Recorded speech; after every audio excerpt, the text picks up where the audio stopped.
everybody. It's been a bit of a break, but look at that. We're all back here, Standing Committee of Heritage, discussing once again, clause by clause of C10. So this is meeting number 37. Pursuant to the order of reference, Tuesday, February 16th, and the motion adopted by the committee on May 10th, the committee resumes consideration of Bill C10. Today's meeting takes place in a hybrid format, pursuant to the House order from January 25th, 2021. I'd like to remind everyone on board, which I'm sure you do, just a quick reminder, screenshots or taking photos of your screen is not permitted. And also when you are not speaking, your mic should be on mute. You all know that. Since we are doing clause by clause, just a quick reminder again, if you go back to your documents that you have here, you will see that in the top right-hand corner, if I, for instance, for the people who are watching from all around the world, at least all around the World Wide Web in our universe, you see that in the corner, if I say PV and a number, PV stands for Parti Vert, which is a Green Party proposed amendment. If it says CPC, that would be a Conservative Party proposed amendment. NDP would be from the New Democrats. BQ would be from the Bloc Québécois. And of course, we at LIB from the Liberal members on our committee. And finally, if an amendment has G and a number attached to it, that is a proposed amendment from the government. Now, we were last at, let's go back to, if you go back to our regularly scheduled programming, you'll see that we are now currently on BQ 23. Okay, I'm going to give just a few seconds before I start. So that's BQ 23 that we are currently on. And for that, we're going to go to Monsieur Champoux. Merci beaucoup. Thank you very much, Mr. Chair. I'm very pleased to see all of you again, dear friends and colleagues. BQ 23.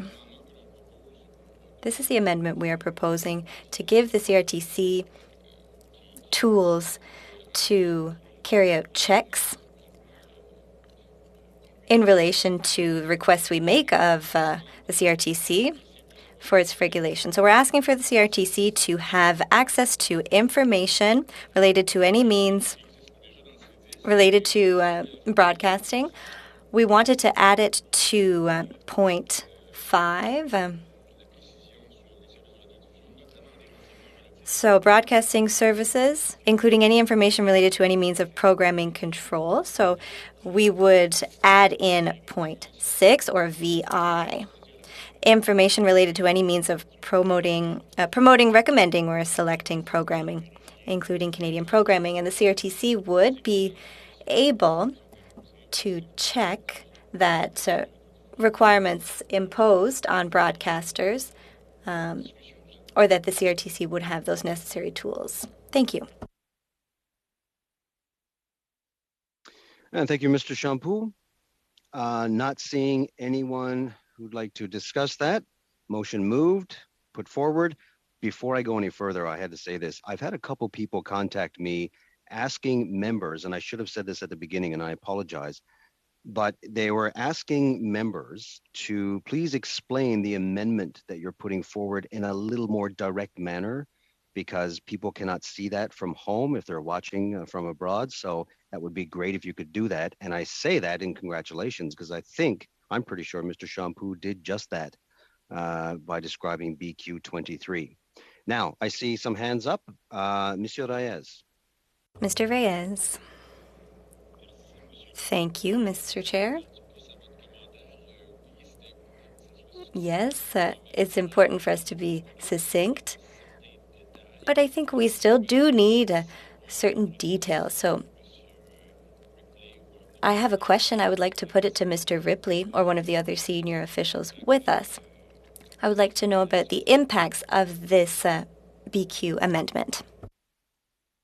Absolutely. Mr. Smith, I think, seems to want to take this on. Mr. Smith.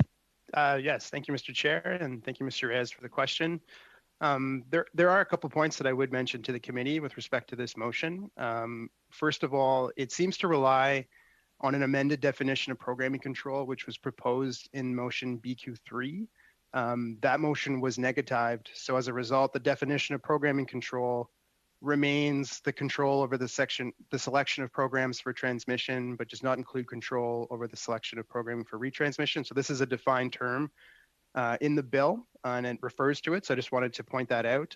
So given that BQ3 was not carried, the definition of programming control as adopted by the committee in clause 1 will be limited to the editorial function, you could say, of a person, corporate or otherwise, in choosing the program for a service, or putting together programming for a schedule, and it does not necessarily extend to algorithmic control that would have been imported by the definitional change to in BQ3. Secondly, I would bring to the committee's attention that given the changes imported by G11.1, conditions of service relating to discoverability on social media services will be limited to the discoverability of Canadian creators. Online undertakings that are not providing a social media service will be subject to programming discoverability orders more generally.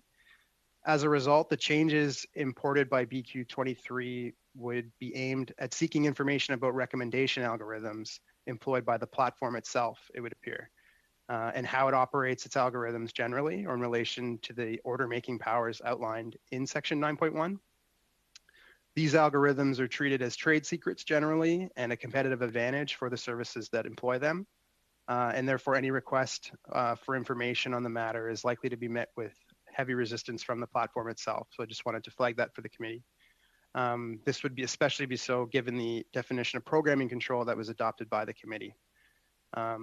Finally, just a minor point, and I would defer to the expertise of the legislative clerk on this final point, and it's really not a question of content, but rather sort of a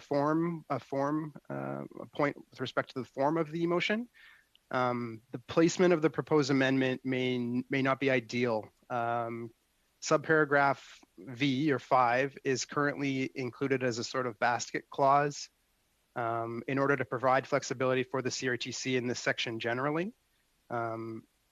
So if the committee wishes to adopt the motion, it might be more appropriate to sever the first part of the motion and include it as a subparagraph, IV.1, for example, and similarly label the second part of the motion as IV.2. But again, I am not a drafting expert, but as written, the motion may indirectly restrict the original intent of paragraph 5, which was intended to provide some flexibility to the CRTC. So, thank you. Okay, thank you, Mr. Smith. Now, I see, Mr. Reyes, your hand is up again. Did you want to ask another question, or did you want to go after Mr. Shields? Oui, c'est une précision. Yes, I just want clarification Précision okay. par rapport au commentaire. about the comment that I just received. Before you do, though, just for all members here, this happened last time. I know I started this thing with Ms. Hart. Ms. Harder was asking a question to them. I let it go back and forth like we would treat a normal witness. And before, I was not doing that. So let's set up this particular system as I do it on the fly. I apologize, but I just want to get this thing running smoothly. If you're asking a question of the department, of the officials that we have here, and you wish to counter that point or ask another question, just physically put your hand up, so that I can know that you're in a back and forth with that particular witness. Otherwise, I normally just go to the next person in line. So let's just do it that way, okay? So I see everybody okay with that? Okay, great. So Monsieur Reyes, why don't you go ahead, and then I'll go to Mr. Shields. Parfait. Perfect. Well, first of all, thank you for the explanation, Mr. Smith. I think you threw the ball over into the legislative experts clerk's court. So, but first of all, I have a direct question I would like to ask. Would that amendment make it so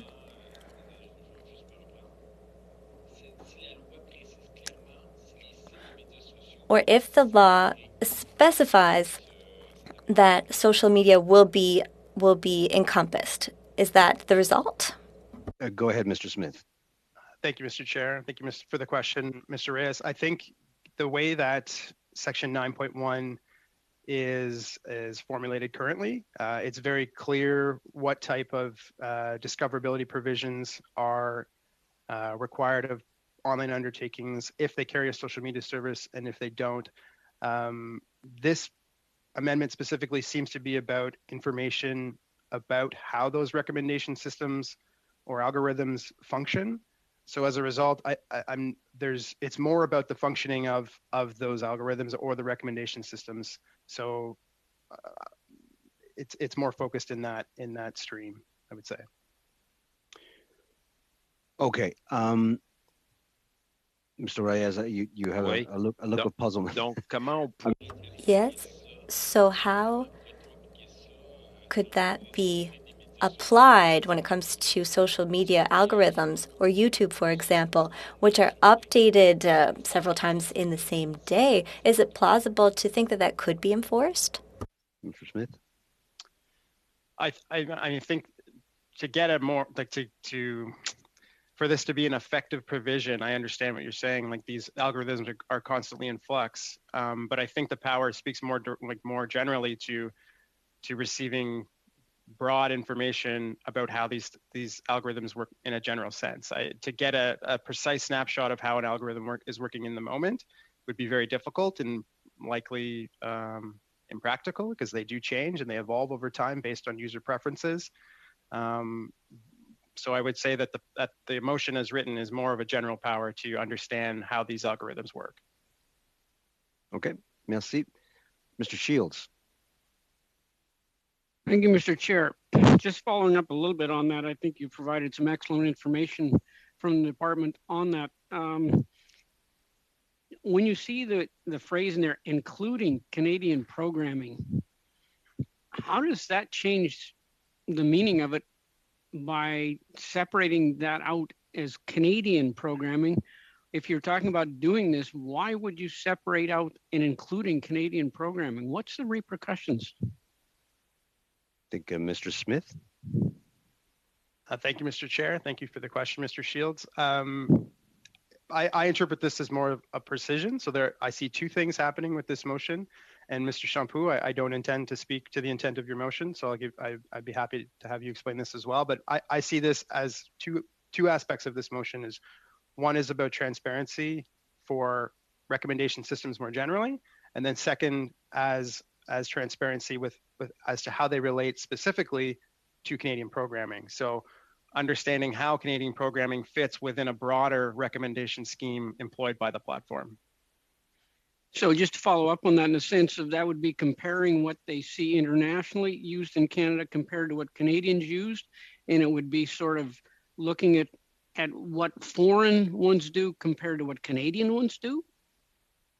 I think more specifically, I'm not sure I would say that. I think more specifically how they are delivering or recommending content broadly, all the programming on a platform to Canadians, and then how a subset of that program, Canadian programming, is also being recommended to Canadians.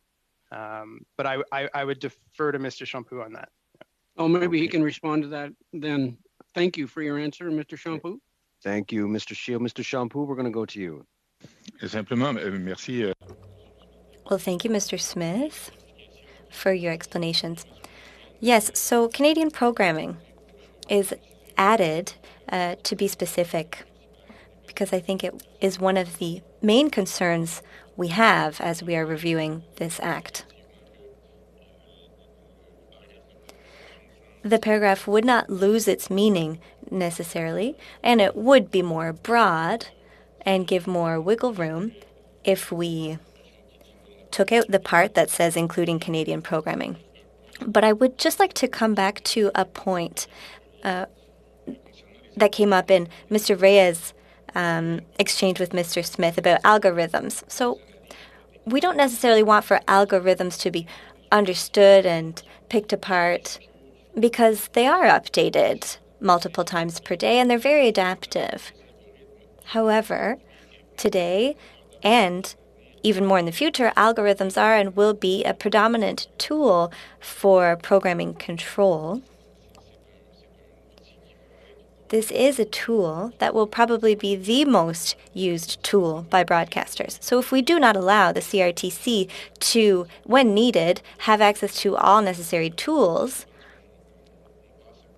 I think that we would be missing something very important.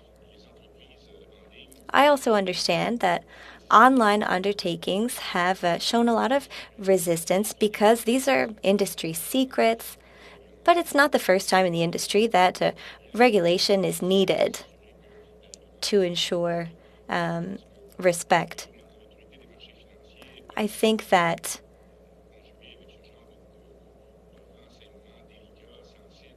these are very confidential algorithms and information, but this can be kept secret professionally. I don't think it is a concern for online undertakings. I don't think it is something that should hold us back from including in the Broadcasting Act necessary tools for the CRTC for it to do its job. Thank you. Okay, I'm going to go to Mr. Shields. I'm assuming your hand is still left up from the last round, so I'll go to Mr. Manley. Well, thank you. I just have a question for the specialist. I know that TikTok videos, you could do 15-second videos, and you could do 3 of them or 4 of them together to get 60 seconds. And we've had TikTok videos now maximum 3 minutes.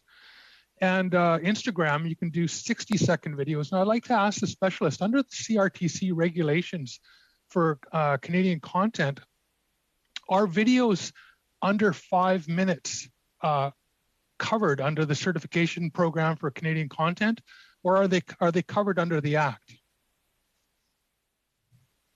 I'm looking to Mr. Ripley.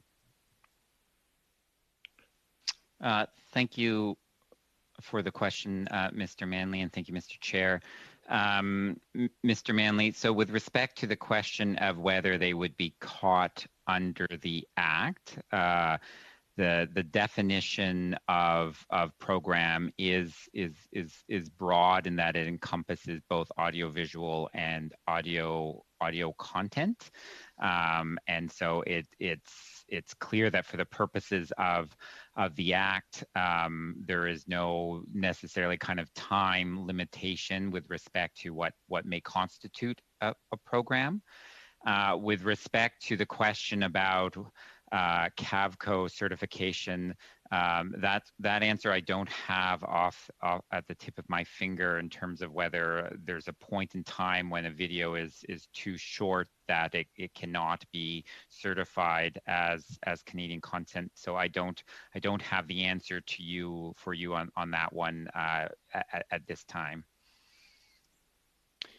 Okay, thank you. Mr. Shields, can I get you to lower your hand if you're not asking a question, or did you want back in? Oh, you want back in. How about I go to Mr. Waugh and then go to Mr. Shields? Mr. Waugh. Okay, thank you, Mr. Chair. I just need clarification from the department if I could. It's really not clear in this legislation whether social media companies are considered to exercise programming control over the user uploads. Now, social media sites, do they have programming control? I guess, I'm going to simplify it there. Do they have programming control? So either Mr. Smith or Mr. Ripley. Looking to Mr. Ripley, or is it, sorry, Mr. Smith, go ahead. Thanks for the question, Mr. Waugh, and thank you, Mr. Chair. So programming control, as I indicated earlier, is a defined term in the bill. I can just want to just get the exact wording. It means the control over the selection of programs for transmission, but does not include control over the selection of a programming service for retransmission. So in the example of social media services, I could perhaps provide an illustrative example. There are many facets to YouTube's service. They have original programming that they themselves produce and are, in all intents and purposes, in direct programming control function in that sense. They are producing it, they are commissioning it themselves, but then there is also the programming that is uploaded by users, which they are not exercising any degree of programming control over. So I think that's maybe the easiest way to sort of separate the two items here. Okay, we're going back to Mr. Shields. Thank you. Just following up, Mr. Shampoo, if please, in a sense, when you're talking about the possibility of divulging trade secrets and if they're foreign companies. I know on certain things that would come into a country, you're looking for specific information about products that may be coming in, whether they're built somewhere, what's the chemical composition, those types of things. I think that's a real interesting concept, but how would you, I'm troubled in the sense of companies wanting to agree with you on that particular, you believe that that's something that the major tech companies would want to divulge that, even though you say it could be held in confidence? I see we're going to Mr. Smith, Mr. Ripley. Mr. Shampoo was the one that had mentioned it. I just wondered if he wanted to respond. Okay, well, if that's the case, I'll look to Mr. Shampoo if you. Okay, my apologies. I didn't catch that. Mr. Shampoo, would you like to interject? And then we go to Mr. Manley afterwards. Mr. Shampoo. Absolument. Merci. Absolutely. Thank you, Mr. Shields. I don't think that it should be up to us to decide whether or not we should come up with legislation that may or may not please companies.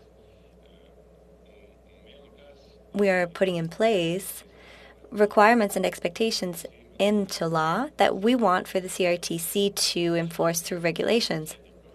And we want to make sure that CRTC has the necessary tools so that the regulations can be respected.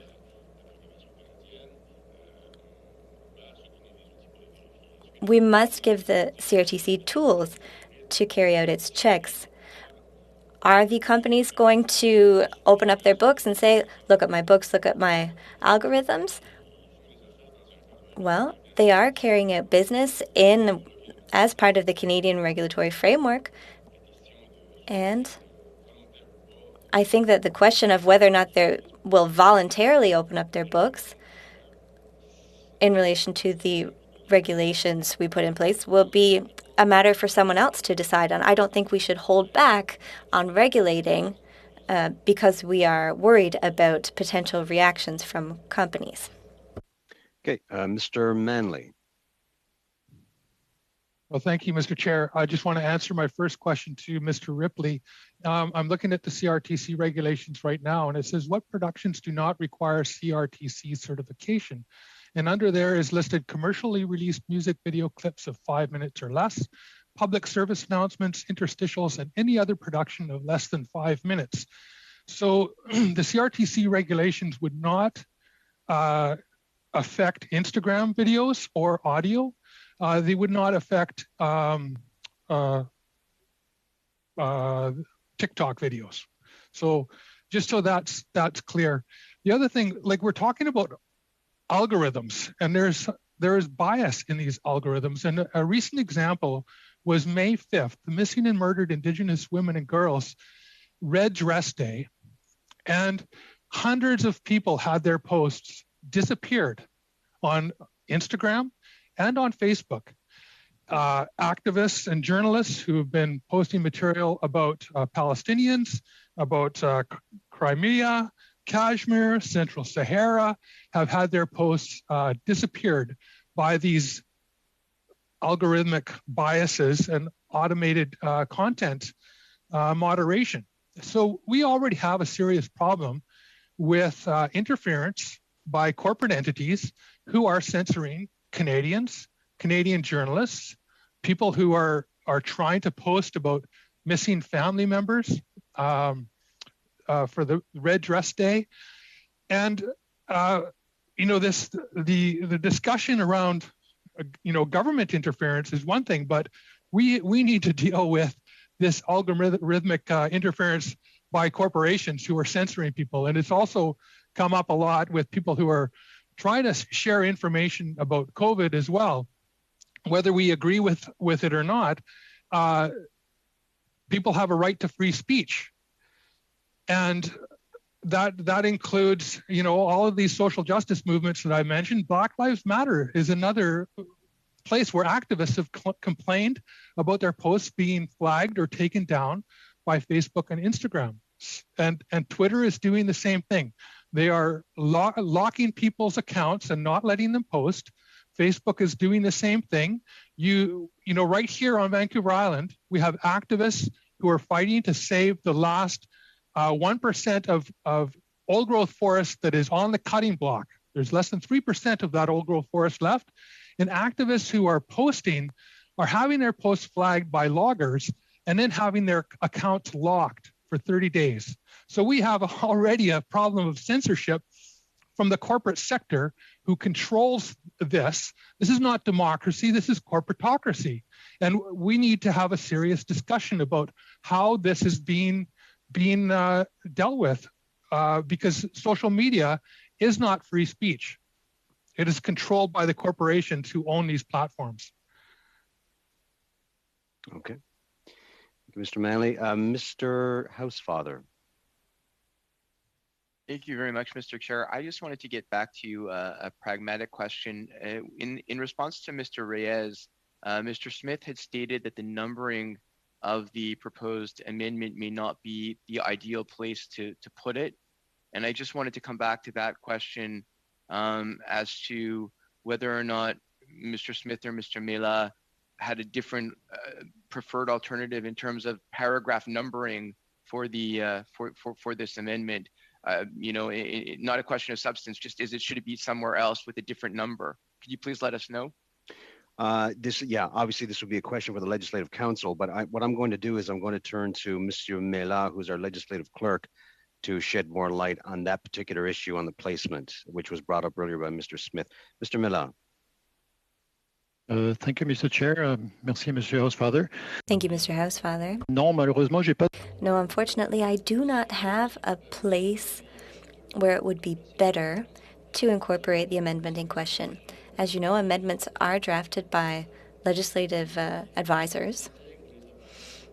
They integrate the amendments into the place that they deem best within the Act. So I do not have the expertise necessary to tell you where that should go. Okay. Now, Mr. Housefather, you mentioned Mr. Smith as well. Do you wish for Mr. Smith to address your query? I will, only because Mr. Smith was the one who had suggested it in the first place. So perhaps if he has something to say, this will probably be the only time he gets to say it. So if he has a suggested location, let us know. That may be the case. Mr. Smith.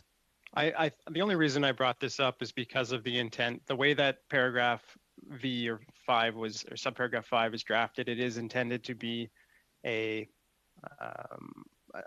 paragraph that provides flexibility for the CRTC to consider other factors. And the way that the provision is written, it seems to add a lot more specificity to that section now, which would alter the intent or purpose of that subparagraph. So I had indicated that perhaps the suggested motions could be severed into two parts, but I'm really not the person who should really be directing where they go. So. No, and thank you, Mr. Smith. Sorry, were you finished? Yeah, thank you. I didn't mean to cut you off. I apologize. But yes, they do place the amendments where they say where they fit best according to the drafting instructions of the member. So the drafting instructions take quite a bit of importance when Legislative Council deals with this. Now, Mr. Shields. Thank you.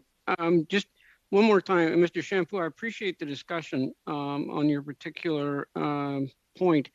One of the concerns I have is that maybe the biggest ones have the ability to work with the CRTC and provide that kind of information.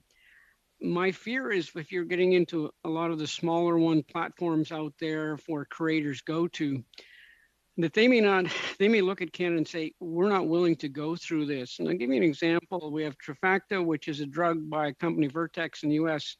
Because of the bureaucracy in Canada, or proposed bureaucracy, they wouldn't bring that drug to Canada. Yet for CFP, cystic fibrosis patients, that's for 90% a cure.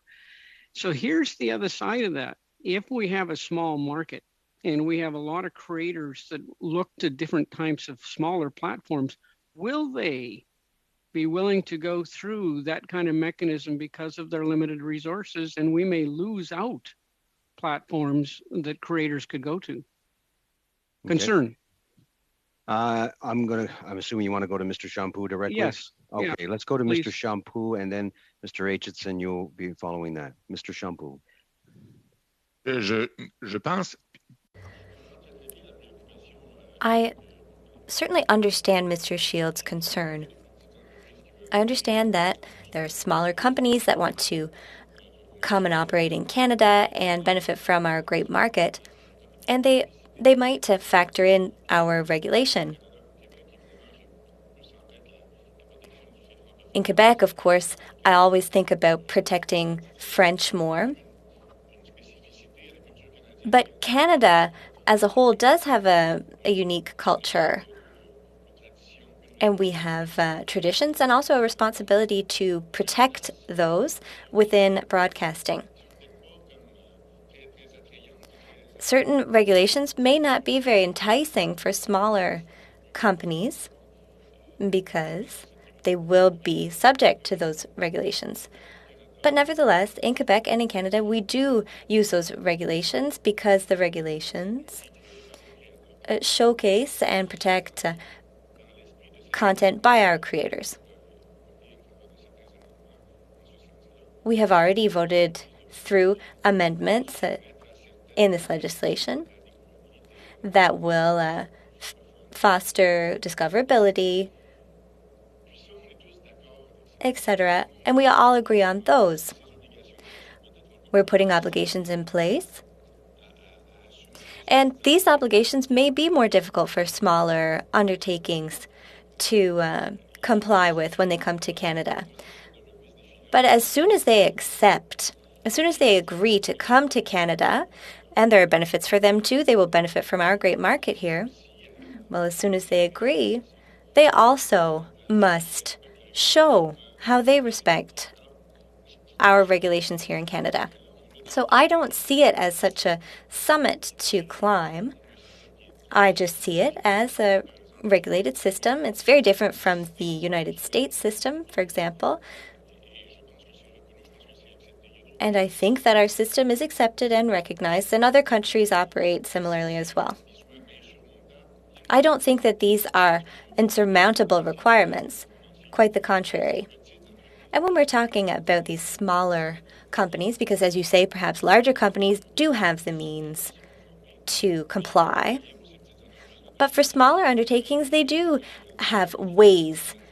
If they do have information that they must keep confidential, there are ways for smaller companies to maintain their competitive advantage and so on. So I don't see this as an unreasonable requirement. This is part of the package deal to come and do business in Canada, profit from our market, and let us as well profit from their services.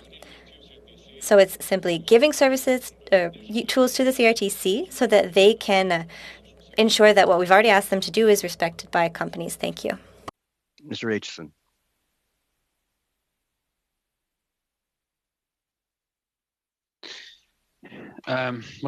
Thank you, Mr. Chair. I actually have a bit of anxiety about about giving the CRTC access to these algorithms. I'd actually like to propose a sub-amendment, if I may. Is that possible right now?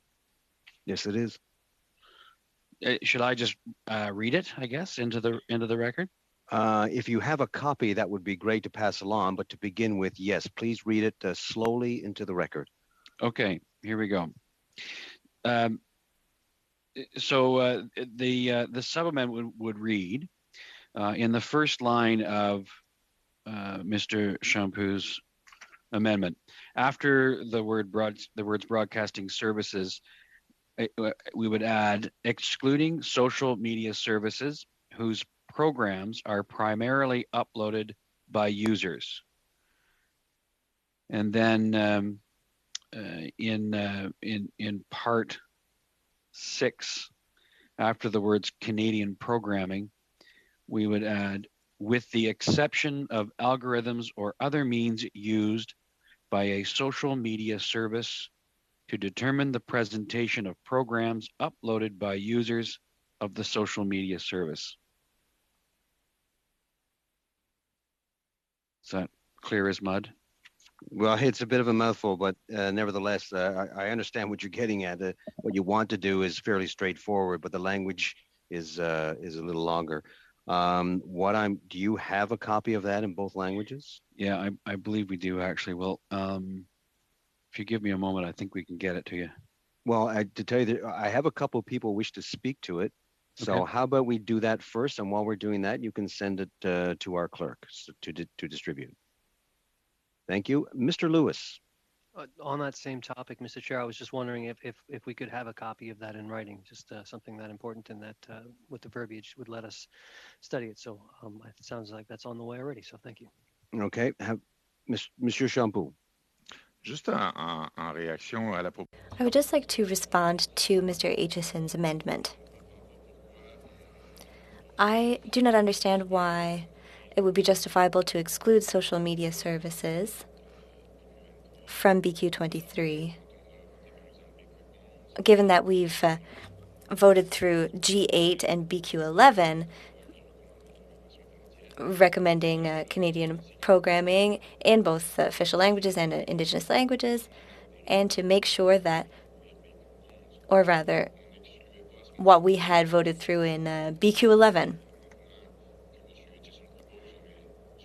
Mr. Aitchison's amendment, it seems to me, should have been added to those amendments and then, of course, by default, be incorporated here again. But we've already voted through G8 and BQ11.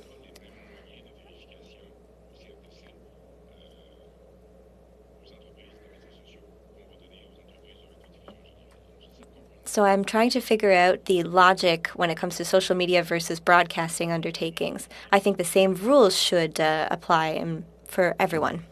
Okay, Mr. Shampoo. Before I go to Mr. Bouleris, I'm just looking around to see. I know this is going to take a little bit of time for everyone to receive. Just a reminder, this is a sub-amendment to BQ23, sub-amended by Mr. Aitchison. Given that, I'm assuming Mr. Bouleris would like to talk on that right now. So let's go to Mr. Bouleris, and I'll update you as we go along, as when you receiving a copy of that. Mr. Bouleris. Merci, Monsieur le Président. Thank you, Mr. Chair. I have the same concerns as Mr. Shampoo on this sub-amendment.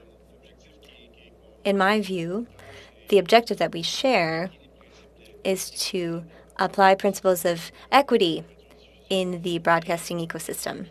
And excluding social media would result in refusing the reality that social media are giants and will become even more so broadcasting giants in the future.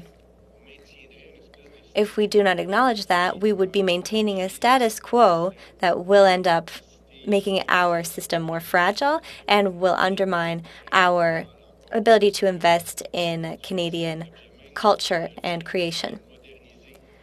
That goes against the very goal of modernizing the Broadcasting Act. So I think that this amendment would bring us backwards, and I accept Mr. Shampoo's amendment.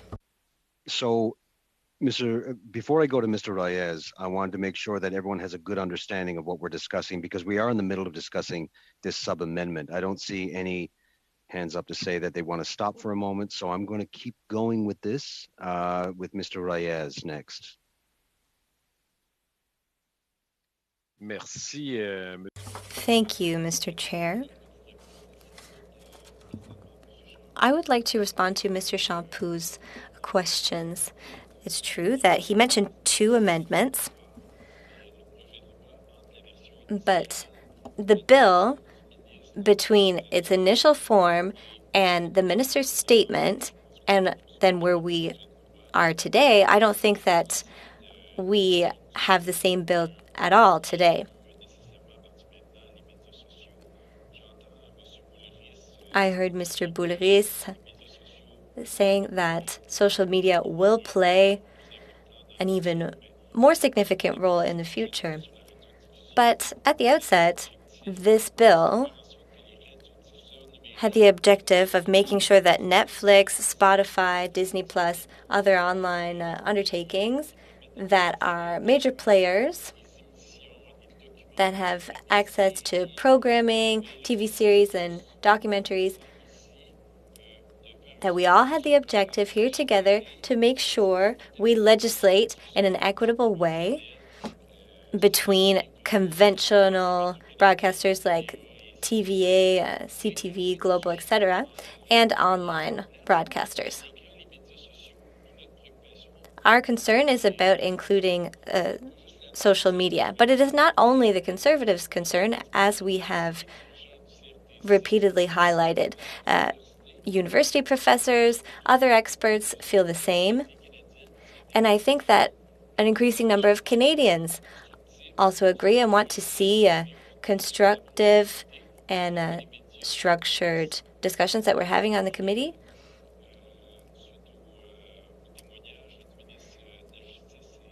And interest was also raised by Stephen Guilbeault and the Minister of Justice's appearance on the committee. So we're not talking just about multinational corporations. We're also talking about users and their content. Even the Justice Minister did not want to tell us during his testimony if the Charter of Rights and Freedoms included individuals and their content. He did not even want to venture there. And his explanation was not a new legal opinion, but it was an explanatory document. So we are at a whole other level, which is the reason for our concern.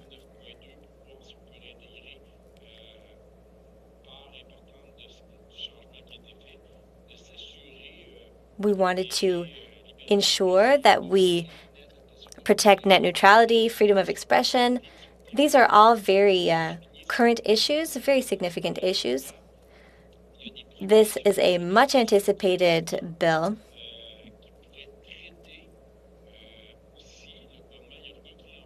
Nothing holds the government back from supporting some of these opinions. Michael Geist is one of the biggest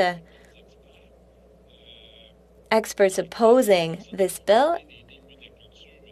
And he says, as we say, no one is against the cultural sector.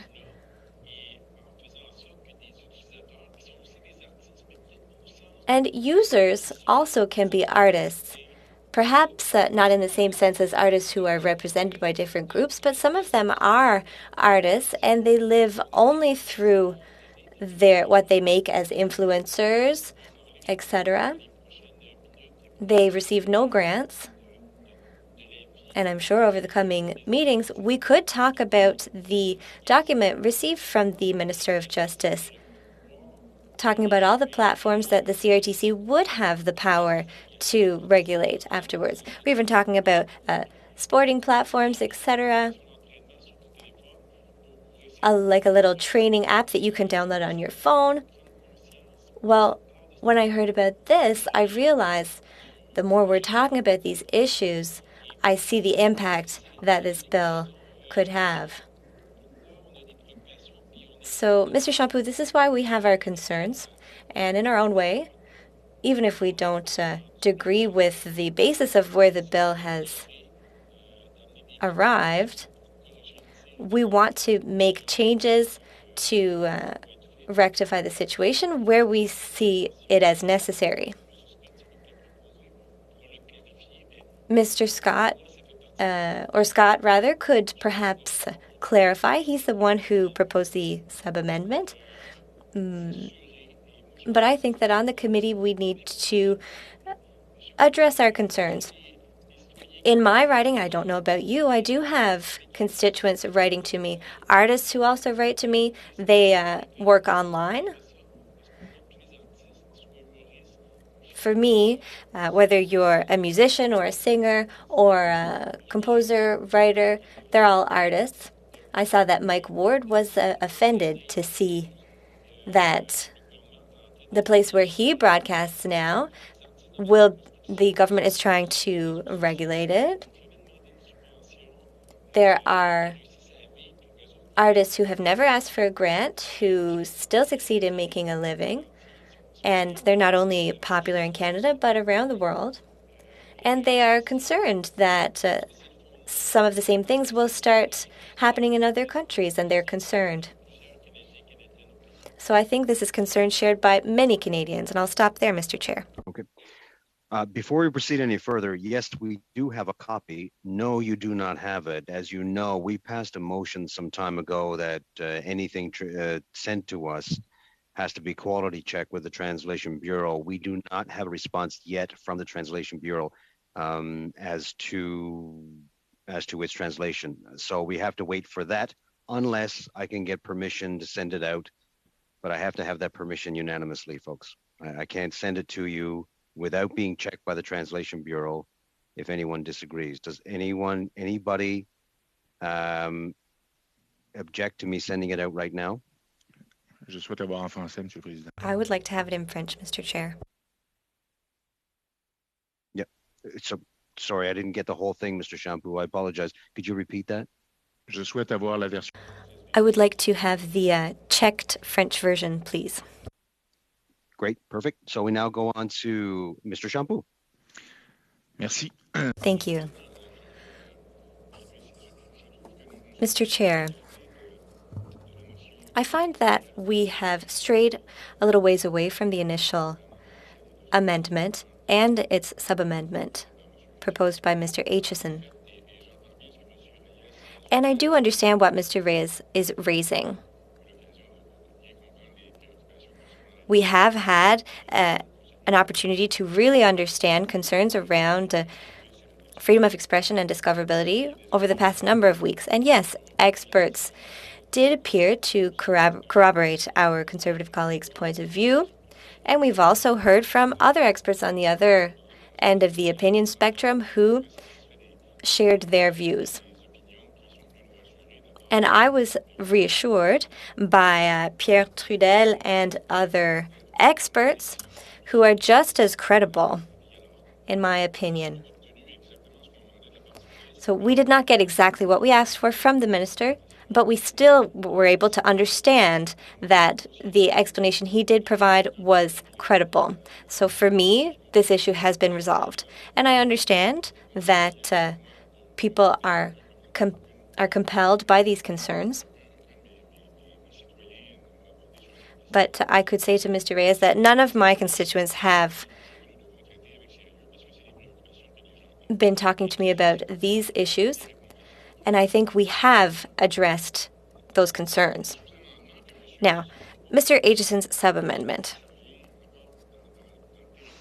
Okay, I understand that this comes from the freedom of expression issue, among others. But the obligations are already there. They were voted through in the other two amendments that I mentioned. What we want to do here is to ensure that what is put in place is properly put in place. Let's take Netflix, for example, that has to generate Canadian content on certain platforms. It's very normal for us to ensure that the CRTC has the tools to make sure that Netflix is respecting those regulations.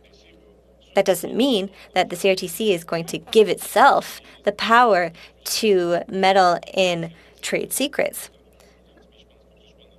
I don't think that the CRTC has ever behaved in such a way before, and I don't think that it's in the CRTC's nature to do so in the future. All we are trying to do is equip the CRTC with tools to ensure that the regulations we put in place are properly respected. We just want to ensure that what we put in place will be respected. And I'll stop there. Thank you. Okay. Merci. Now, I see Mr. Reyes, your hand is still up. Is that from the last time? Or okay, Mr. Aitchison. Thank you, Mr. Chair. I just wanted to clarify, and I realize not everybody has this sub amendment yet, but there's some key words in here that I'm wondering if Mr. Boulerice, for example, or Mr. Shampoo didn't quite catch. But we were talking about social media, whose programs are primarily uploaded by users. Primary uploaded by users. This is a very specific sub-amendment that speaks to individual users. And I think that actually this sub-amendment is a minor tweak to Mr. Champoux' amendment that actually helps us get this whole bill back into into line with the memo that was produced by the Deputy Minister's Office back in December that talked about how the social media was exempt from this particular bill, but could be regulated if in fact it was acting as a broadcaster. But it would still provide the exemption for individual users. And so Mr. Champoux is quite correct. This is about individual users. This is about freedom of expression. This is about freedom of speech online. And it's not about trying to find a loophole for big broadcasters or big streaming giants to use social media tools to get around the various different big government rules that we're trying to put in here. It's about identifying another example of identifying specific individual users and putting more tools in place to protect the individual users. And I'll come back to this again. I just think we have to be really careful because I hear so many comments about how we don't think the CRTC would do this, or it's not in the CRT's nature to do that. I just don't think that it's wise for legislators to put legislation in place that would leave any question whatsoever about whether the CRTC might be inclined to do something it shouldn't do. That's all this is. It speaks very specifically to programs whose programs are primarily uploaded by users. It's very specific. So I'm not entirely sure why there would be a problem with that. Okay, before we go any further, folks, just a reminder, everyone, we're on this sub-amendment as put forward by Mr. Aitchison. I'm going to do just a brief paraphrase without using the exact wording. Basically on line 2 on page 8, the general amendment of the general amendment. On the sub-amendment, Mr. Aitchison wants to include excluding social media services, and in part 6 also wants to speak of the exceptions of social media services. So that's just a light paraphrase. I apologize. I'm going to go to Ms. DeBruzen. Thank you, Mr. Chair. Just with this sub-amendment, which I don't believe the text to yet, as we've talked before. I was just wondering if we could have a brief suspension beyond the fact that we're close to the 1-hour health break point. It would also just give me a chance to kind of look at where we are with this whole debate. Okay, we'll do that. I don't have anything back from the Translation Bureau as of yet regarding the sub-amendment. Mr. Chair, before we break, before you break, one Sure. second. I just want to finish a sentence for just a moment. I'm not sure when we'll get that back from translation. So what we'll do is when we come back, I'll get Mr. Aitchison to repeat it one more time. Mr. Housefather.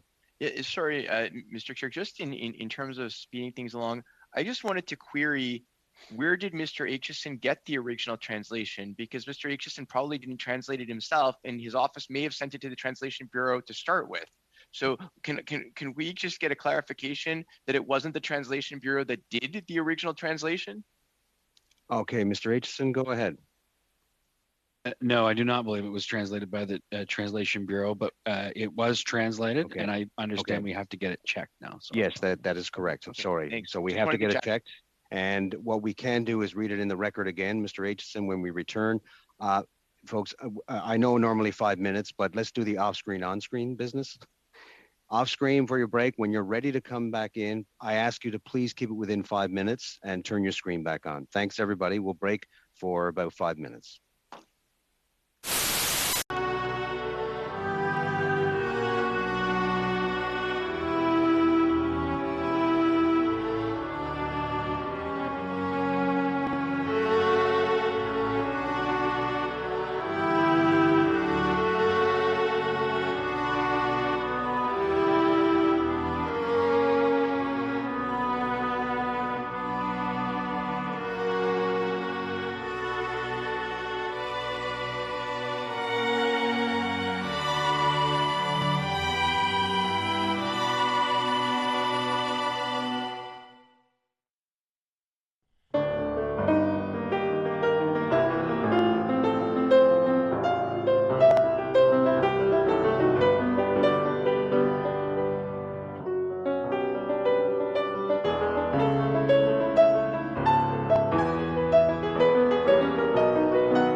Welcome back, everybody. Now, we just received an update from the translation. So I just want to explain something to you before we go any further, because it looks like Translation Bureau is quite swamped.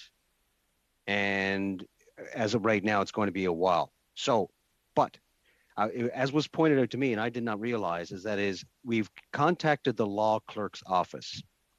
The law clerk have people there working for the Translation Bureau within the law clerk's office, not the Translation Bureau office itself. I hope this comes crystal clear. So we have asked the folks that are working the law clerk's office, who are translators, to have a look at the sub-amendment. They will get to us as soon as possible. Hopefully that will be shortly. I like to think that still respects the motion that we passed to have this quality tested.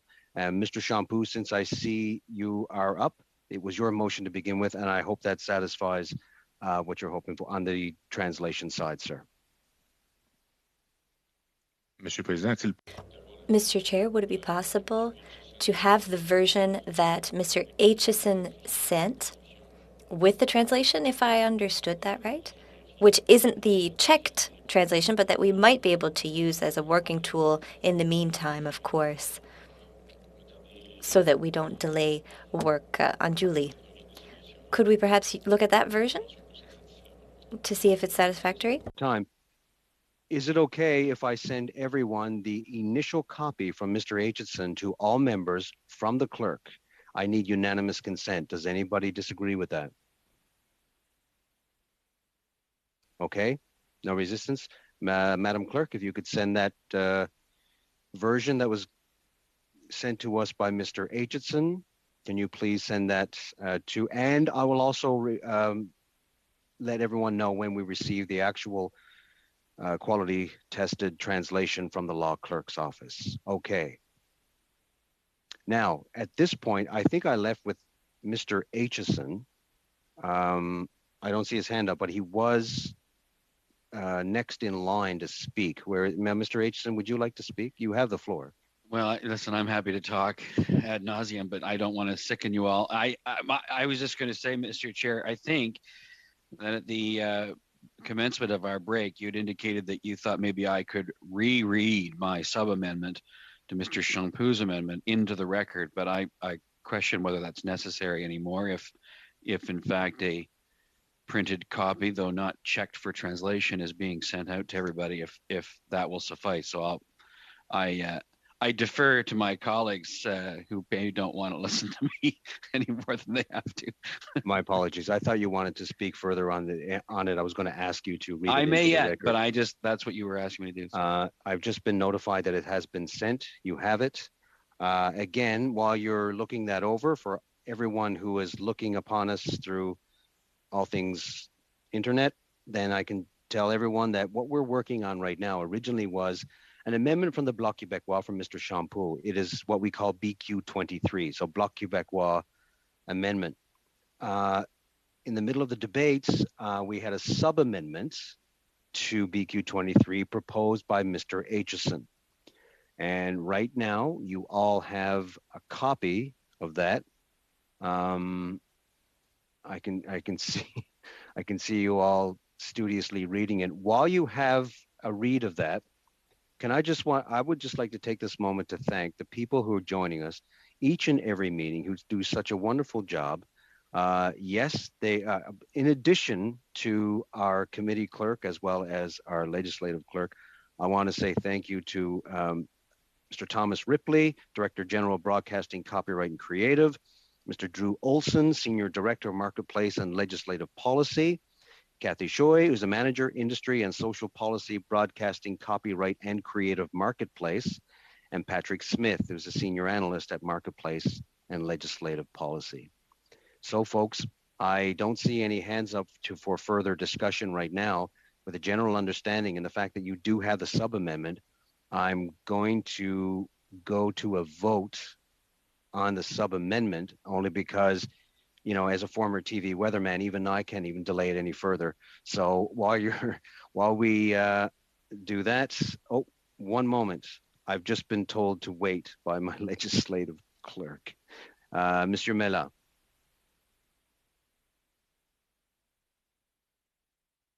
Sorry, Mr. Chair. I would just have to review the amendment. I think there is a mistake in it in terms of line and where it fits. See if I could have a few minutes. Okay. The French version doesn't seem to match the English. That's what I'm getting at. Okay. Thank you. Monsieur Reyes. Exactement. Exactly what I wanted to say. There seems to be a mistake. I would like clarification. I see sub-amendment 1, sub-amendment 4 in the document that I received from the clerk. I just wanted to know if that is a mistake or if I'm just confused. No, I think that is the version we received from Mr. Aitchison, I do believe. Why don't I go to, yeah, okay, our clerk sent out what she received. We had as by unanimous consent received from Mr. Aitchison. So that's what you have right now. We still don't have the quality check version from members of the Translation Bureau as of yet. So Mr. Reyes, did you want to continue? I see your hand is still up. Okay. All right. So it appears we have to work through that right now before we move along. In the meantime, for the sake of clarification, what we can do is that I know I asked earlier about Mr. Aitchison to read into the record. Perhaps he'd like to do it again. I'd be happy to do that. Sorry, I got to correct you again. I'd be Mr. very Chair. happy to do that. It's Aitchison, not Aitchison.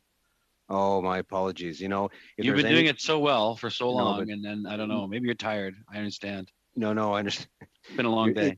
No, you're being very generous. I've massacred your name always to Sunday, so therefore, thank you for the correction once again, Mr. Aitchison. You could just call me Scott number 3 or something like that if you'd like. Go ahead, sir. Okay, thank you, Mr. Chair. If it's easier, maybe what I would do is just read the whole thing. And so our sub-amendment would read this way.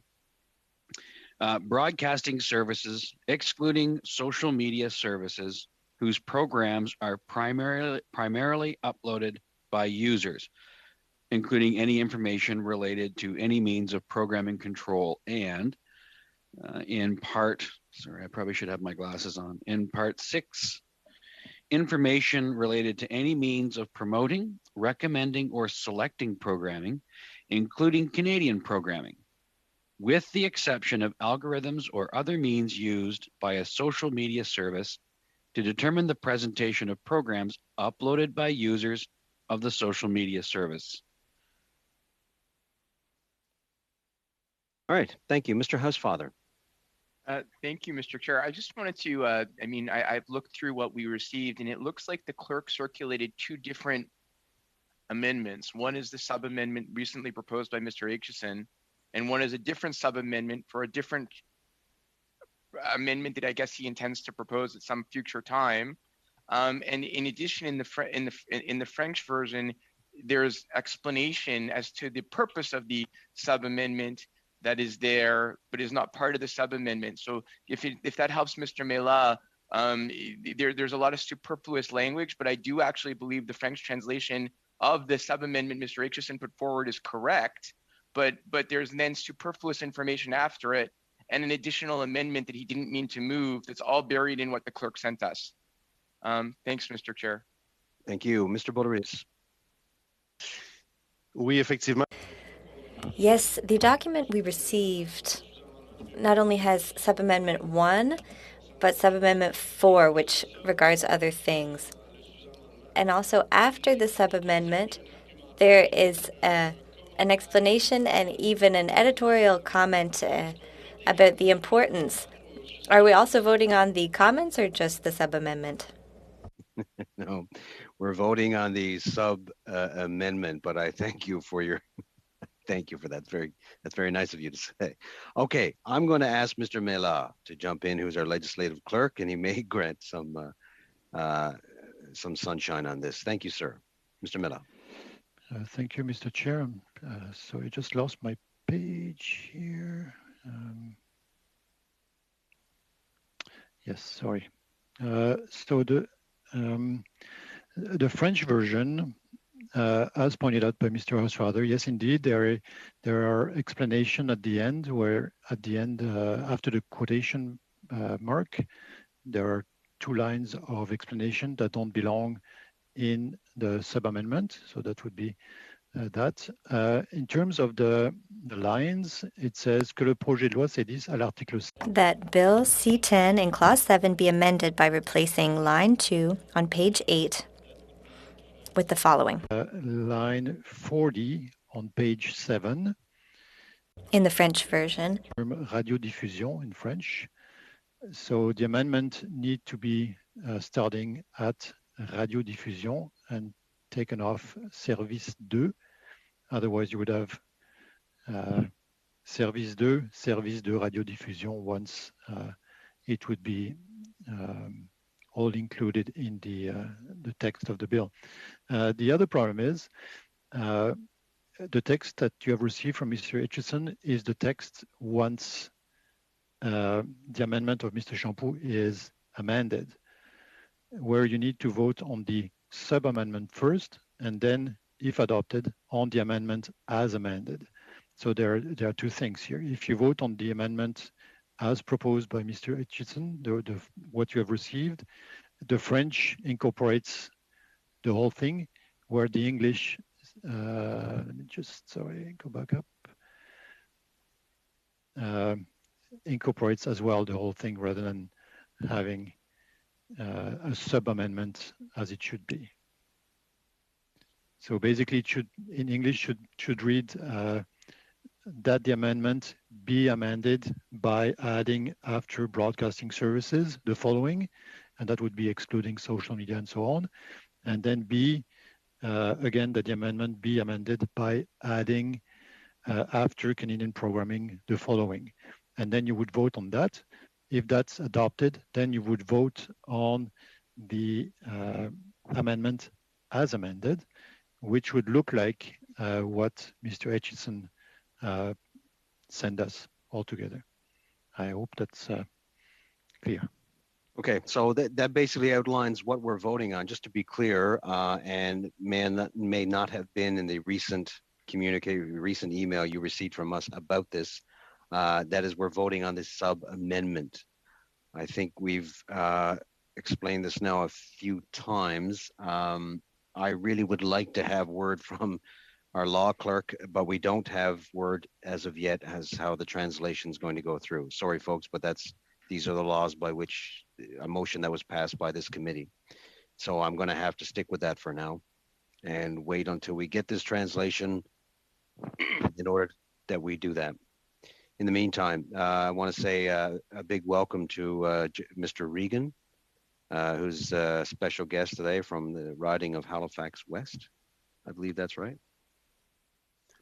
Yes, Mr. Chairman, that is, you've got the correct riding. Yeah. Congratulations. Of course, you've only known me for what, a decade and a half or so now? I forget. Yes, I know, my friend. Yes. If we were there any longer, we'd be called senators, right? Sorry. Okay. So in the absence of the translation, with your permission, we could proceed to a vote. I'm somewhat reticent to do that for reasons obvious, but I'm going to go to Mr. Champoux right now. Monsieur le Président, Mr. Chair, I'm just making use of the time we have available to us, waiting for the translation to be checked. I just want to talk about management of documents and confidential information by the CRTC. They already do this. The CRTC has a mandate to protect certain confidential documents. It's common practice at the CRTC to factor in this reality for companies. Algorithms today had an equivalency in the past of industries and companies. There always have been trade secrets. They have been protected. And if I think of regulators and government organizations, they've always respected trade secret within its practices. And I think that the CRTC could potentially ask for access to that type of information. And in return, the companies would be able to specify which information must remain confidential. This is part of the CRTC's working practices. I think that we would be missing out on an extremely important tool because we must be able to enforce the regulations that we put in place. I think that this complaint or concern is not founded. I think that the CRTC is fully qualified to handle this amendment. So I wanted to add that into the debate on this amendment. I think that the sub-amendment is superfluous and not necessary, and I think that algorithms are part of the information that the CRTC, when necessary, should have access to. Thank you. Mr. Aitchison. Thank you, Mr. Chair. I wanted to express my absolute joy at what Mr. Champoux just said. He said that he thought that my sub-amendment was superfluous. He didn't say it was a bad idea. He just said it doesn't make any difference, basically. That's, from what I understand, what superfluous means in English. So I'm wondering if maybe he's inclined to vote in favor of it because to him it makes no difference, and therefore he's comfortable with it. So I'm just wondering if, again, I guess we're still in a translation hell here, but maybe does it mean the same thing, that I understand exactly what he said there?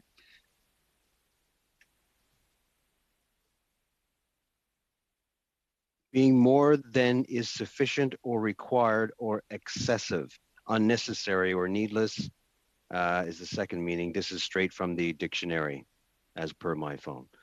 Mr. Shields.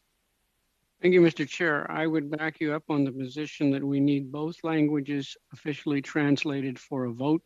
I've been on both sides of these issues many times in committee. When we err and do it the wrong way, there's repercussions. We should follow the rules, and I would support you in doing that. You are absolutely correct, Mr. Shields, if I may be so biased in a neutral position. Mr. Boulerice. Thank you, Mr. Chair. I understand Mr. Aitchison's sudden joy. I don't believe it was Mr. Champoux' wish, however. And while we're talking about the sub-amendment and this exemption for social media, let's not forget that the Director of Music Canada, Andrew Cash, our former colleague, was talking about how YouTube is the biggest music listening platform, not Spotify, in Canada.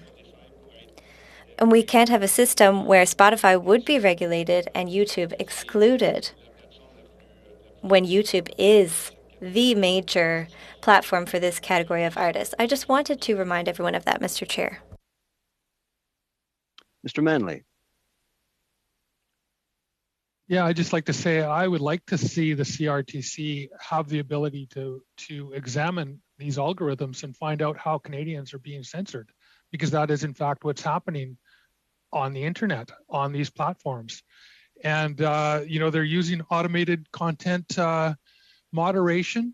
There is algorithmic bias. And we have a perfect example on May 5th of the Missing and Murdered Indigenous Women and Girls Red Dress Day, where hundreds of posts were disappeared off of Instagram and Facebook. How did that happen? Like, it would be good to examine that. It would be good to examine for the CRTC to be able to see how free speech is actually being manipulated. And we've seen, organizations like Cambridge Analytica undermining the democracy of the UK. We need to...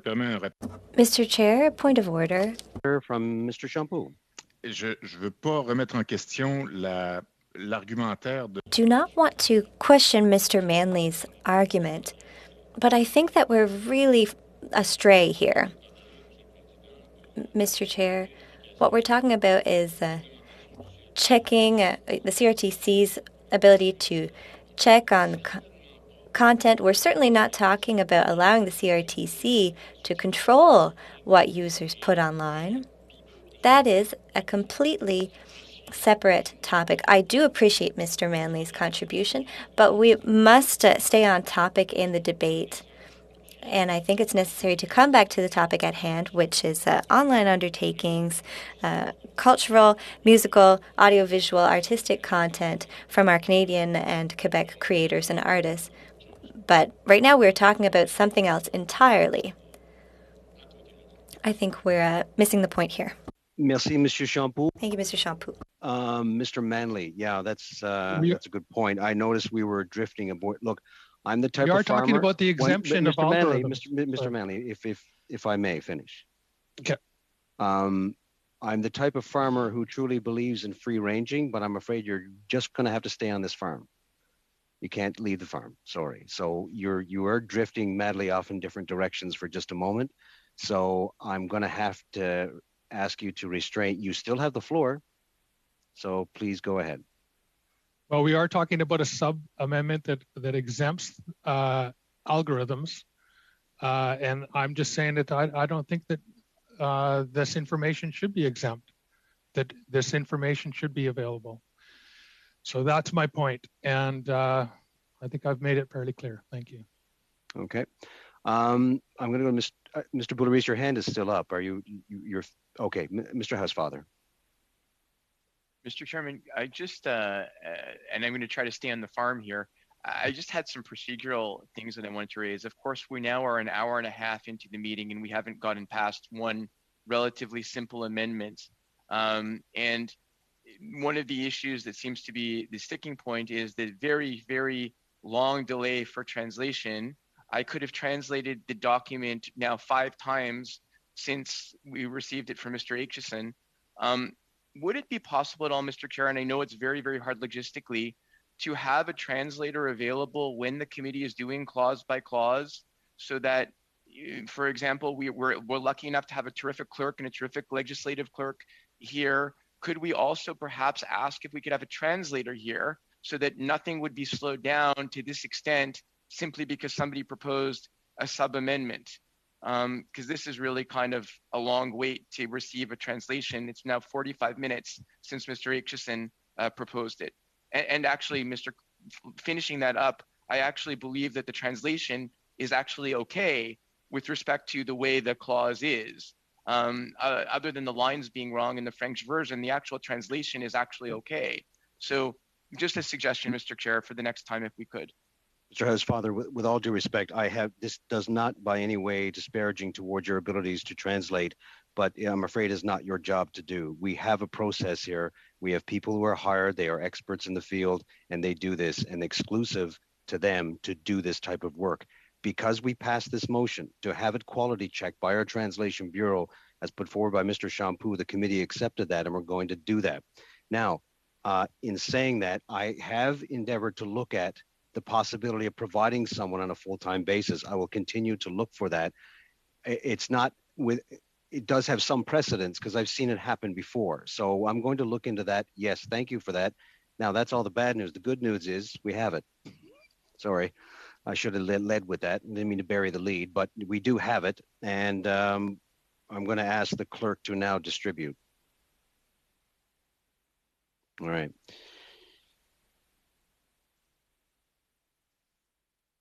Mr. Miller.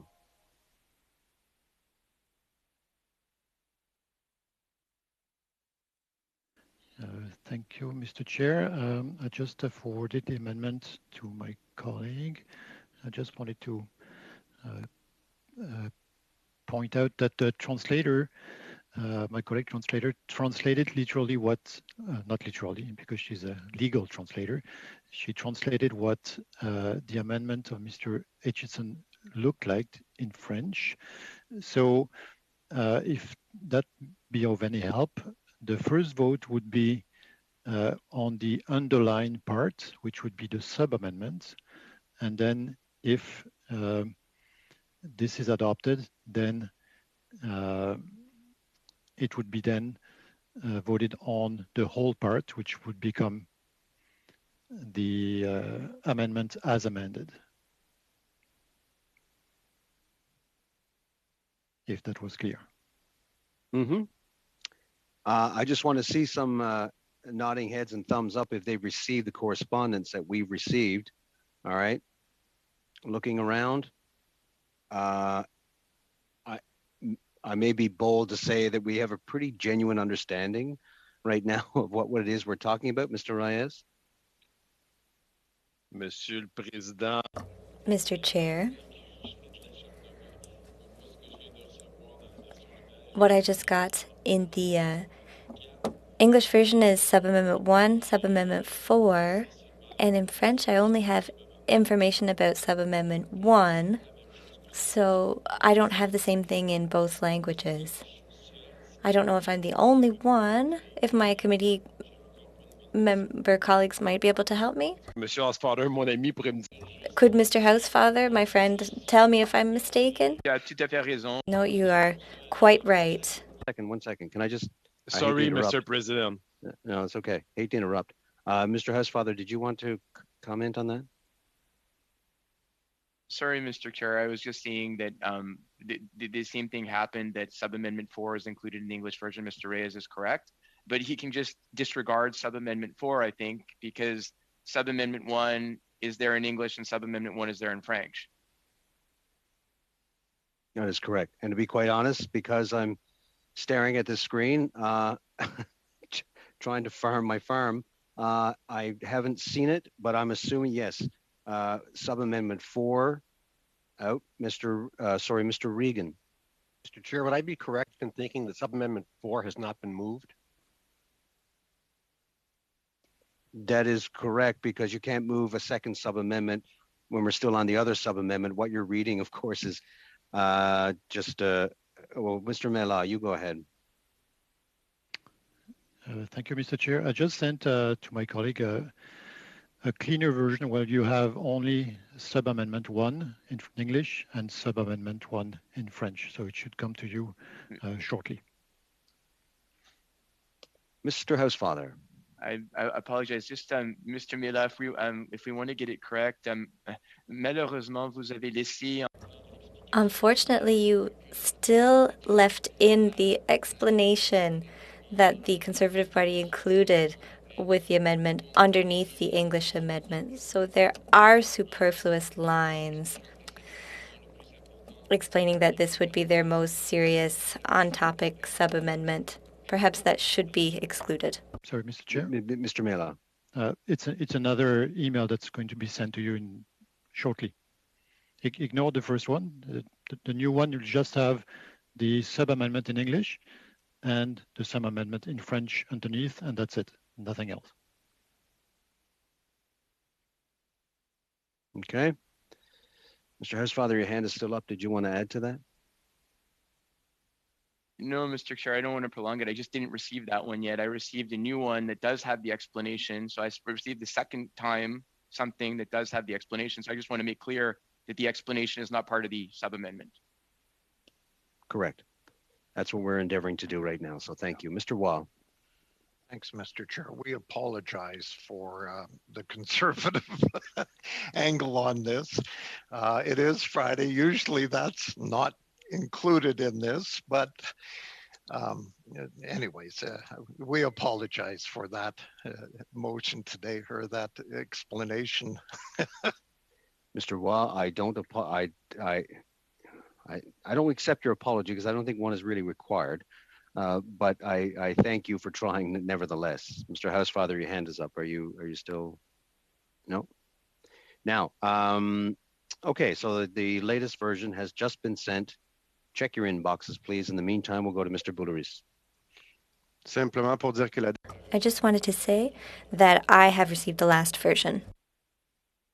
Okay. And I'm seeing a lot of thumbs and nodding heads. And in the world of Zoom, that usually means yes. So I'm assuming everyone would like to take a quick read. Make sure everything is in order. I think the genuine understanding is there. Just for those of you who are watching from afar, wondering what the heck is going on. And there's probably a few of you. What is happening is we have BQ23. It's a motion proposed by the Bloc Québécois, by Mr. Champoux. And now we're working on a proposed sub-amendment from Mr. Aitchison, who put forward. And now you have a copy of that. I guess it would be safe to assume that we are ready to go to a vote. Okay, that being said, this is the vote on the sub-amendment by Mr. Aitchison on BQ 23. Should the sub-amendment carry? No. No. I hear no. It calls for a vote, Madam Clerk. On Mr. Aitchison's sub-amendment, BQ 23, Mr. Housefather. No. Mr. Regan. No. Ms. DeBruson. No. Ms. Ian. No. Mr. Lewis. No. Monsieur Reyes. Oui. Mr. Aitchison. Yes. Mr. Shields. Yes. Mr. Waugh. Yes. Monsieur Champoux. No. Monsieur Boulouris. No.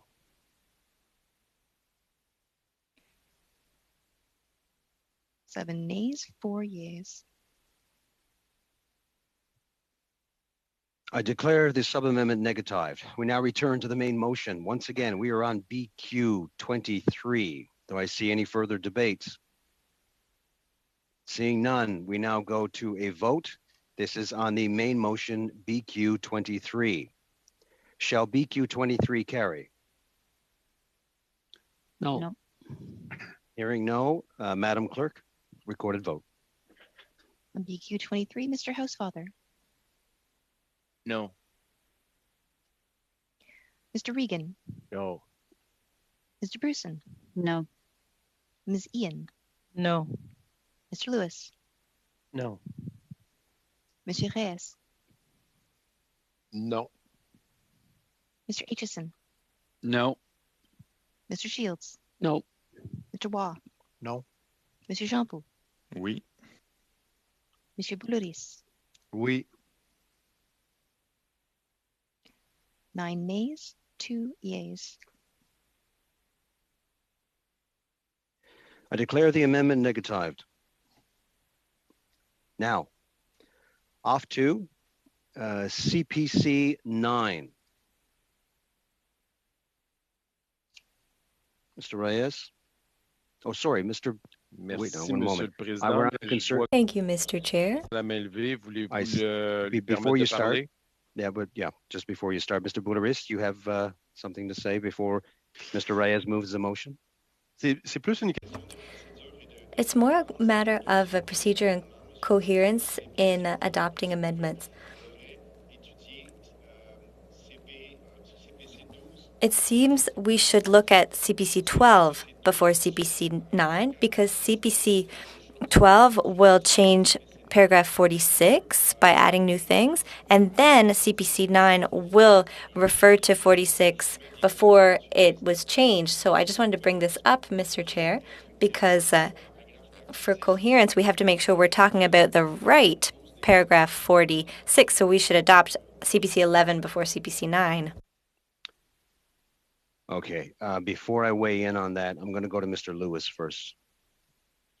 Thank you, Mr. Chair. I'm not sure of the order, but I know that when CPC 9 came up, I believe that this one is inadmissible, and it's not really in the scope of the bill.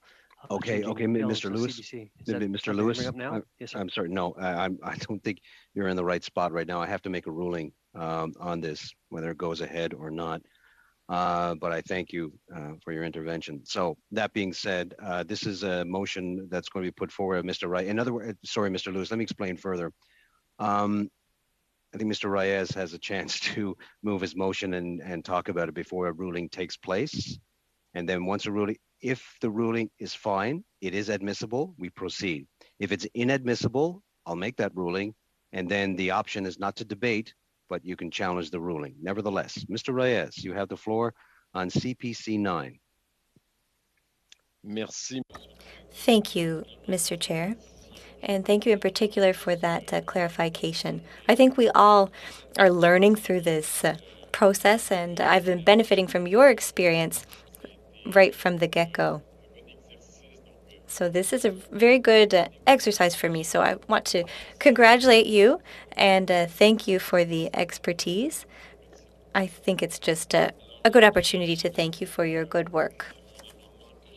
So now I'm getting to my amendment that I'm proposing. So CPC 9, so that in clause 7, it be amended by adding after line 2 on page 8, the following. K, the provision to the Commission by the corporation of any information that the Commission considers necessary to determine whether the corporation has satisfied the public interest criteria set out in subsection 46(6) and may proceed with the introduction of a new undertaking or activity.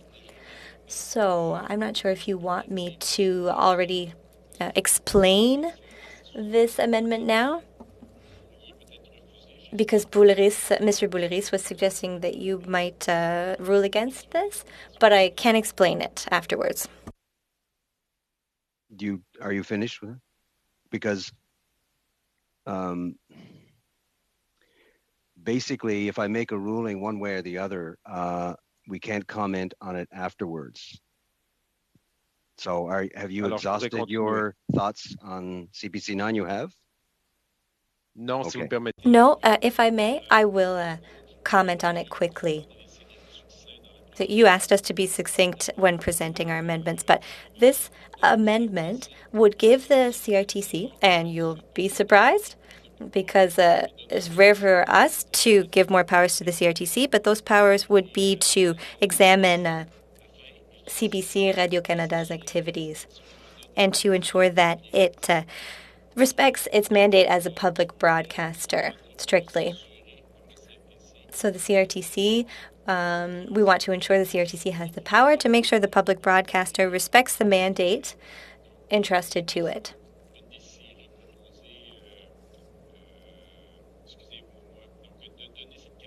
So, to give that ability to make sure that mandate is respected. We have seen certain cases where the public corporation created new programs that were challenged even by players in the industry, and we want to make sure that this is taken into account. Thank you.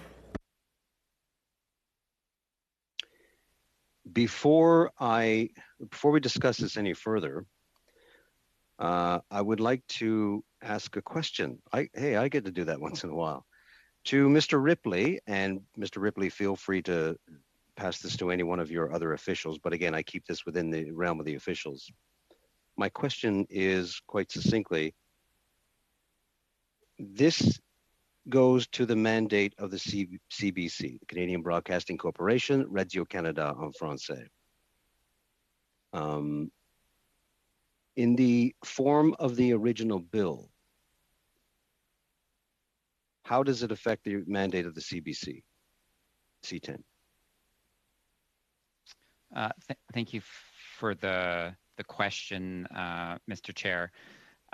If I understand what's taking place, Mr. Reyes has tabled amendment that alludes to a future amendment that introduces, I think, something along the lines of a public interest test for the corporation.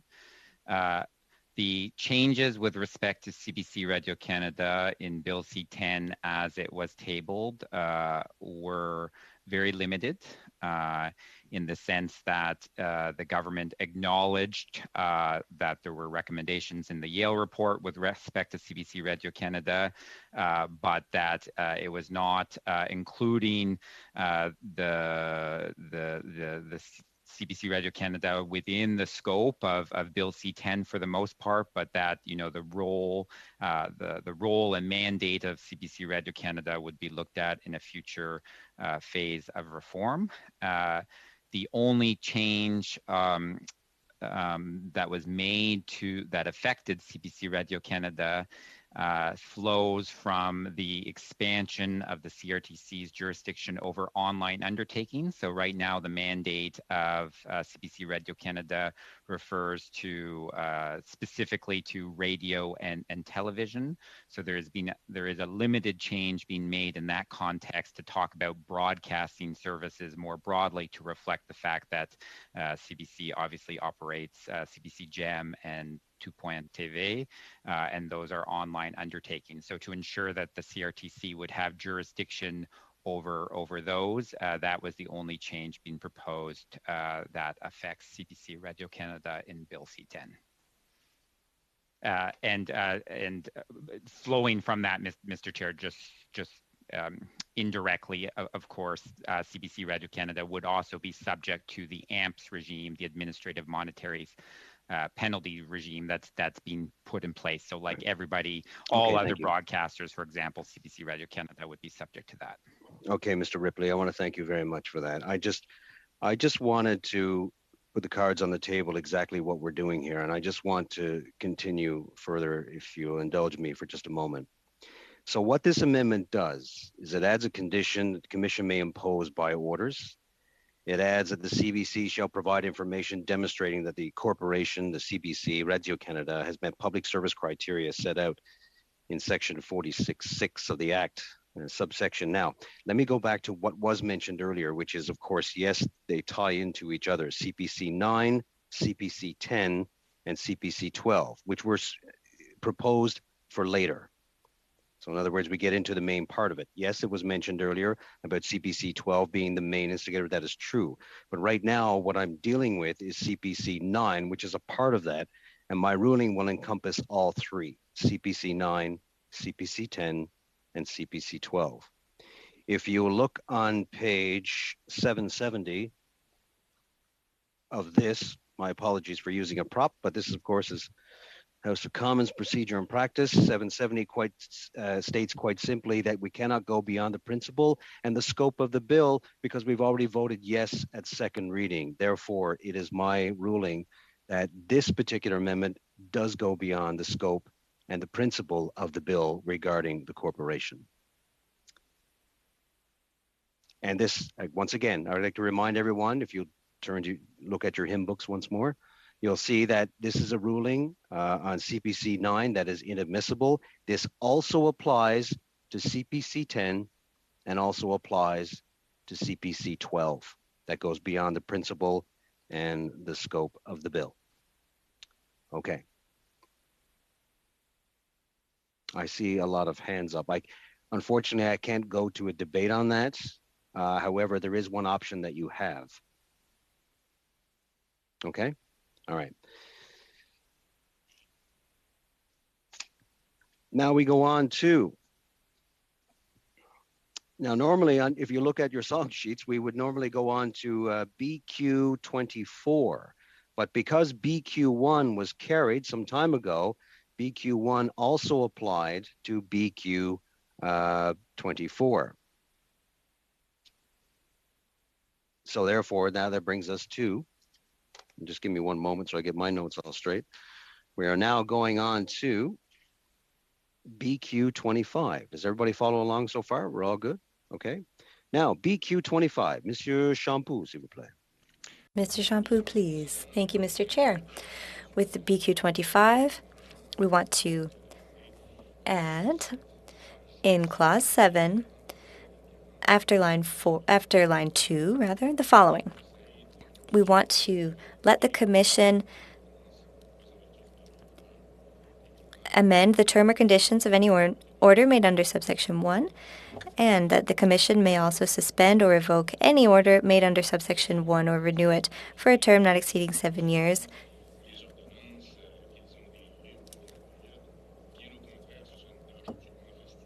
There's a very important task,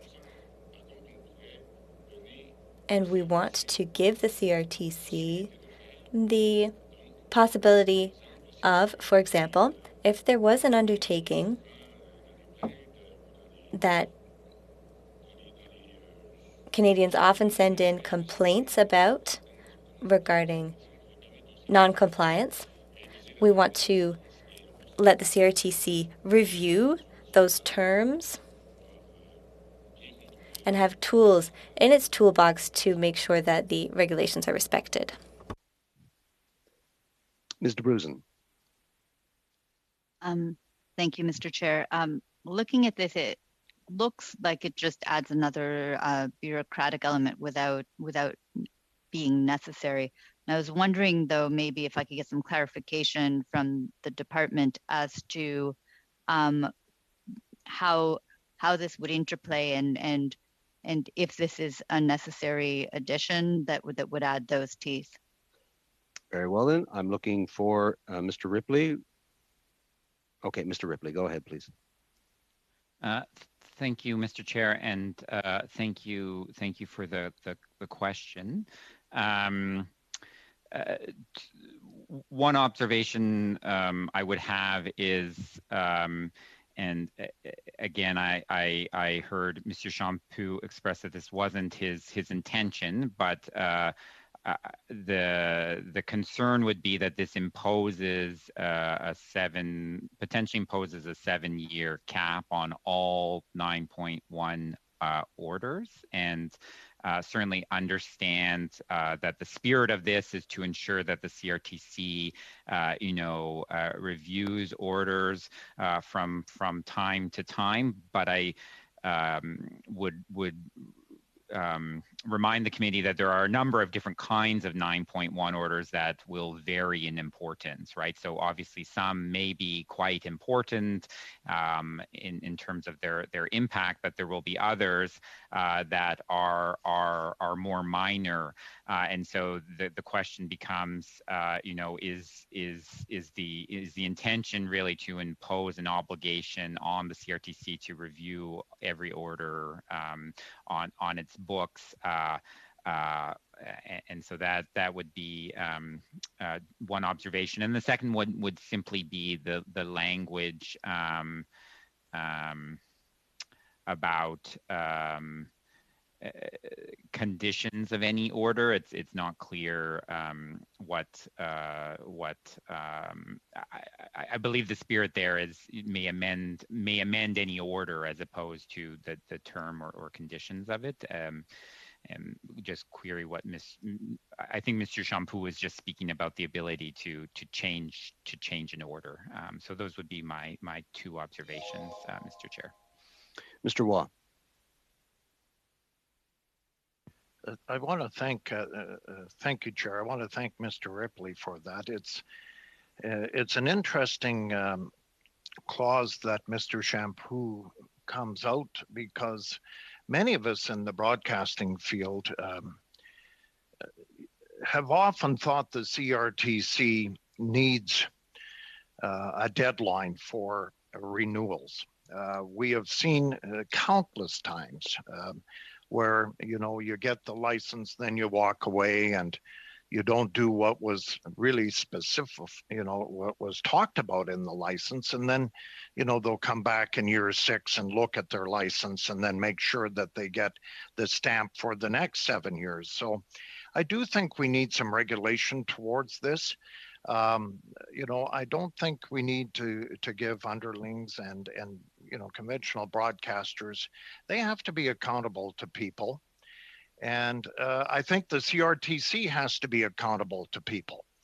And to kind of give, we'll get back to you when, you're doing something bad isn't what I would do. I think there has to be a provision to look at everything in the CRTC's privy here. And that's why, in a way, I don't know if I would support this, Mr. Champoux, because I think the CRTC needs to be accountable not only to Canadians, but to broadcasters and those online. And by making sure that they have a deadline, whether it's 5 years or 4 years or 7 years, it gives them time, the CRTC, to know that they're going to visit everybody. And I think that's important. And it's important for executives of Netflix and Amazon and all that to know that Big Brother is in fact looking over your shoulder, every day. But, there will be provisions here that we will sit down and look what you've done in the past 7 years. So that's just my thought. I think it's not only good for the public, but I think it's good for corporate too.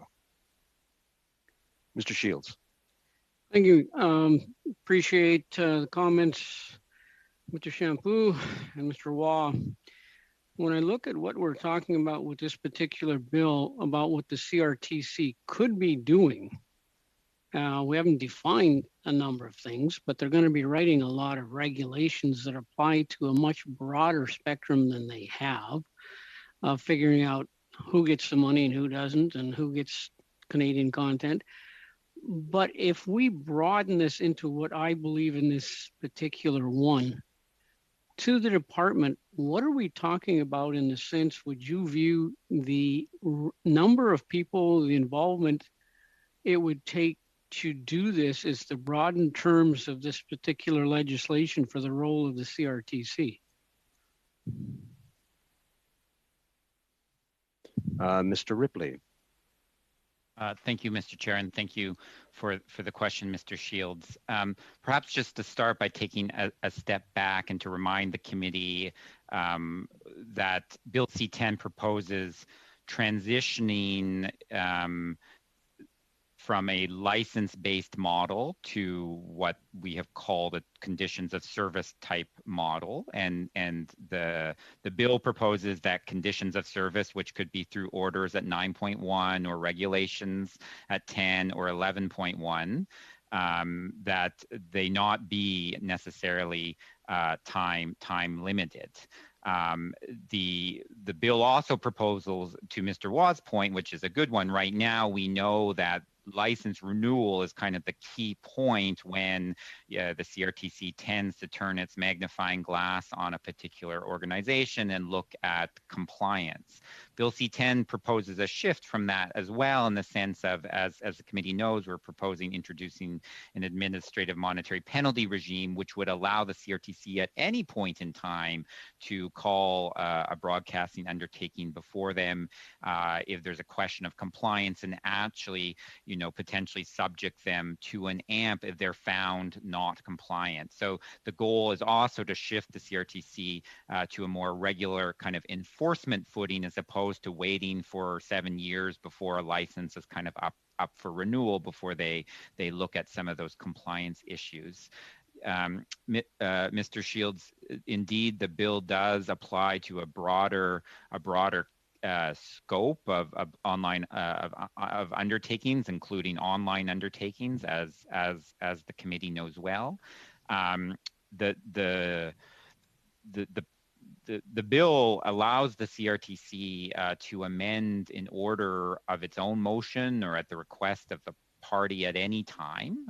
So again, the position is that once an order is in place, it's not that it's set in stone. So from that perspective, the amendment on the table, the subparagraph 1.1, just kind of confirms, which would already be the case, that the CRTC has the ability to amend an order. As I highlighted, it's paragraph 1.2 though that suggests that the CRTC would be under an obligation to renew an order for a period not exceeding 7 years, which again raises the question about the question of whether it's workable or effective to require the CRTC to look at every single order that it may have on the books on kind of a recurring 7-year basis, as opposed to identifying the biggest impact orders in terms of those that may need to be reviewed because of a change in technology or a change in business models or those kind of things. I hope that helps answer your question, Mr. Shields. Thank you. Mr. Champoux. En réaction, In response to those very relevant explanations by Mr. Ripley, I think we're asking for systematic review to go through an action for a 7-year renewal. It's up to the CRTC to determine it. Now, it is automatic, but there's nothing in what we're saying that could hold the CRTC back from intervening at any time. We can think of the 2004 case in Quebec, where a radio station was renewed for an unlimited term. So we proceed cautiously, and the CRTC gives a smaller term to the player to see if the misbehaving student will change their behavior. And I think that this allows the CRTC to deal with any infractions by broadcasters by limiting their terms, giving them a shorter term. I think that this amendment makes much sense. And I think that broadcasters are used to this type of regulation, but this is just something that will level the playing field for all. Okay, folks, seeing no further debate, I'm going to ask that we now go to a vote. This, of course, is BQ 25. Shall... No. You seem to be quite excited about saying no to that one, Mr. Reyes. However, parce qu'il arrive 3 heures, monsieur. Well, it's just because it's already 3 o'clock, Mr. Chair, and I would like for us to adjourn for the weekend. Absolument, monsieur. I'm sure you will get unanimous consent for that. So let me try that. BQ 25. Shall it carry? No. Hearing no, I'm going to go to a vote. Madam Clerk. On BQ 25, Mr. Housefather. No. Mr. Regan.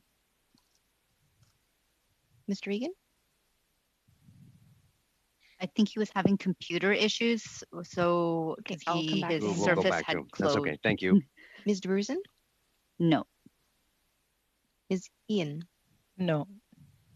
Mr. Lewis? No. Mr. Regan?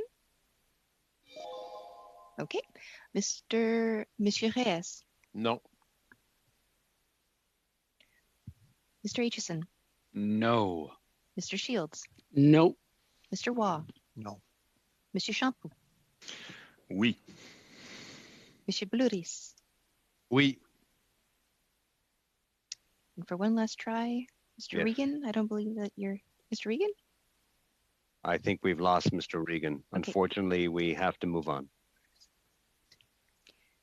8 nays, 2 yeas. I declare the amendment negatived. Well, that leaves one thing left. Folks, just one quick note before we adjourn. We'll call it to an end there. And when we come back on Monday, we'll start with CPC 9.1, which has been a later edition. So if you don't have that, can you please contact the clerk? That's CPC 9.1. We have endeavored to try to find either extra time during the meetings or extra days. I'm afraid we have not been successful at all. The calendar is quite full. And of course, Friday becomes problematic for extending hours because of the services.